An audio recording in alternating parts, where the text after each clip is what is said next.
Assalamualaikum warahmatullahi wabarakatuh. Selamat pagi Dusun Nak Babin. Hari ini Minggu tanggal 15 Februari menyambut bulan Ramadan.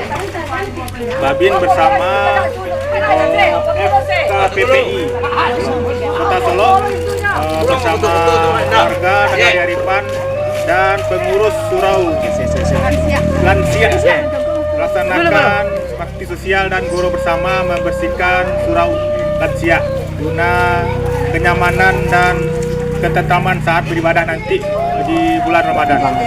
Mungkin ada beberapa hal yang akan disampaikan oleh Ketua FKPPI. Kita persilakan. Terima kasih, Pak. Selamat pagi.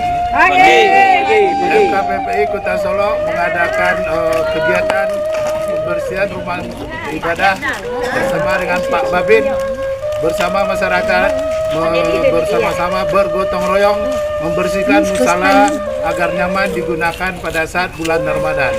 KPPI Jaya, jaya, jaya.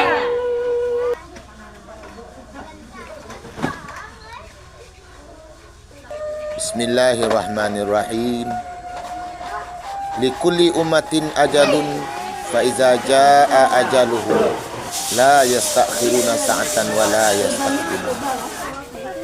Bagi setiap umat adalah janji. Mangko apabila datang janji itu kepada mereka, tidaklah dapat dimajukan, tidaklah dapat dimundurkan. Orang Arab pun punya nyanyi, Al-mautu babun wa kullun nasi dakhiluha, ya laita sya'ri wa ba'dal mauti madaru.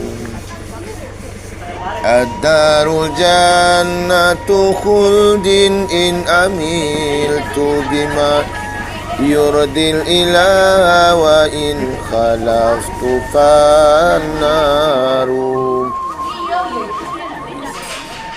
Ad-daru jannatu khuldin in amiltu bima yurdil ilaha wa in khalaftu fannaru.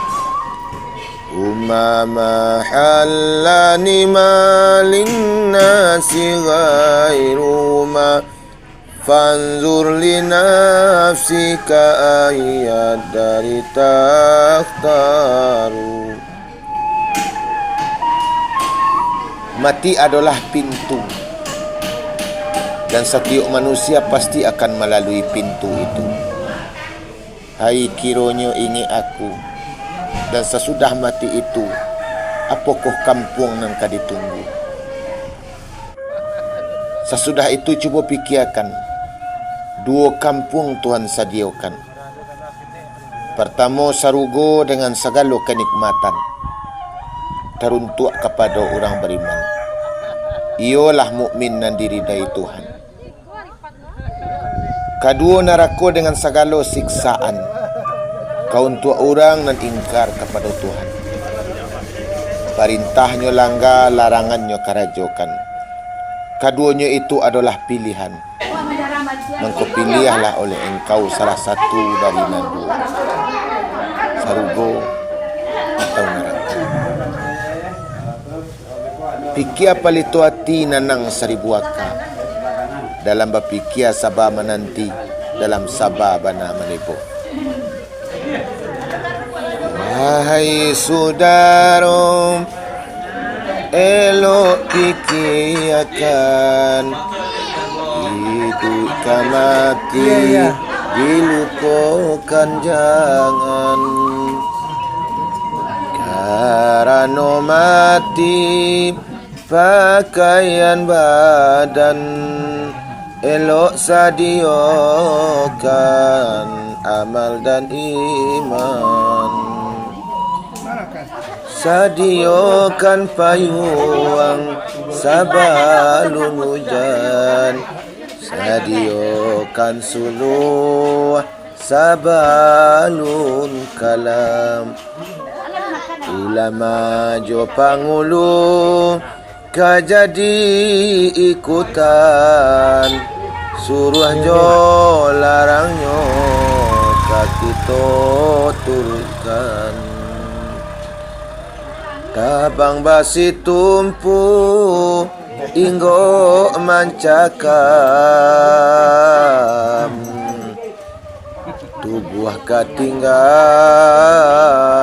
nyawa kabajalan tubuh aku tinggal apa ko pasan